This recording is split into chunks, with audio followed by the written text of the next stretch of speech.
ठीक है, तो यह कहानी उतनी नाटकीय नहीं है जितनी कमबराउनी वाली बकवास, लेकिन यह सच है। हम दोनों तब मिले थे जब हम युवा थे, हमारी खूब बनी और हम साथ आ गए।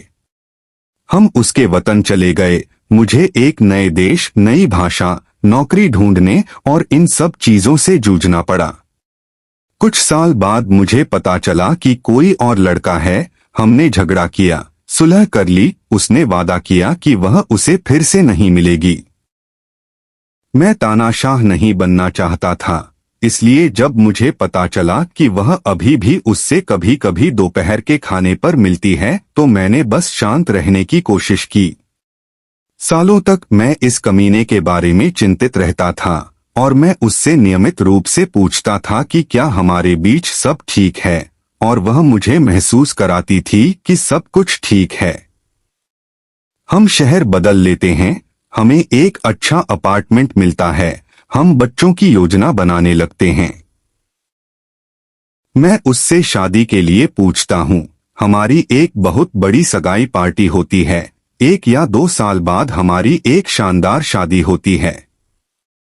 हमारा हनीमून शानदार होता है। हम बच्चे पैदा करने की तारीखें चुनना शुरू करते हैं। हमारा एक बच्चा होता है। 1 हफ्ते पहले मुझे इस आदमी का एक और टेक्स्ट दिखा और मैं बस टूट गया। मैं पूरी तरह से जासूस मोड में चला गया, उससे पूछताछ करने लगा। मैंने कुछ विवरण निकाले, मैंने उसकी सबसे अच्छी दोस्त को अलग कर लिया और उससे बातें निकलवाने लगा।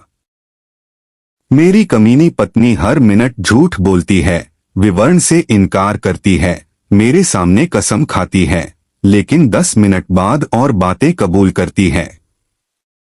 3 हफ्तों तक हर रात एक दुःस्वप्न होती थी, क्योंकि मैं यह समझने की कोशिश करता था कि उसने अभी अभी क्या नई बात कबूल की है, और सुबह मैं फिर से पूछता, क्या बस इतना ही है? और नहीं, हमेशा कुछ और होता था।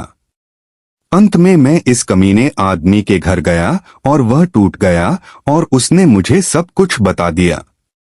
वे 7 साल से नियमित रूप से फक बड़ी रहे हैं। हमारी सगाई के दौरान, शादी के दौरान, ठीक तब तक जब तक हमने बच्चे पैदा करने के बारे में सोचना शुरू नहीं किया। डीएनए टेस्ट रास्ते में है। मेरी कमीनी पत्नी बिना कंडोम के उसके साथ संबंध बनाती थी। वास्तव में उससे जन्नांग मस्से हो गए थे और उसने कभी इसका जिक्र करना उचित नहीं समझा। उसकी साथी को भी इस पूरे समय कोई जानकारी नहीं थी। मेरी कमीनी पत्नी ने उससे हमारे अपने बिस्तर में संबंध बनाए जब मैं परिवार से मिलने गया था।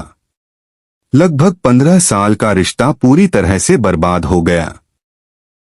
मुझे इतना बुरा भी नहीं लगता, लेकिन यह आदमी एक बड़ा मोटा कमीना है।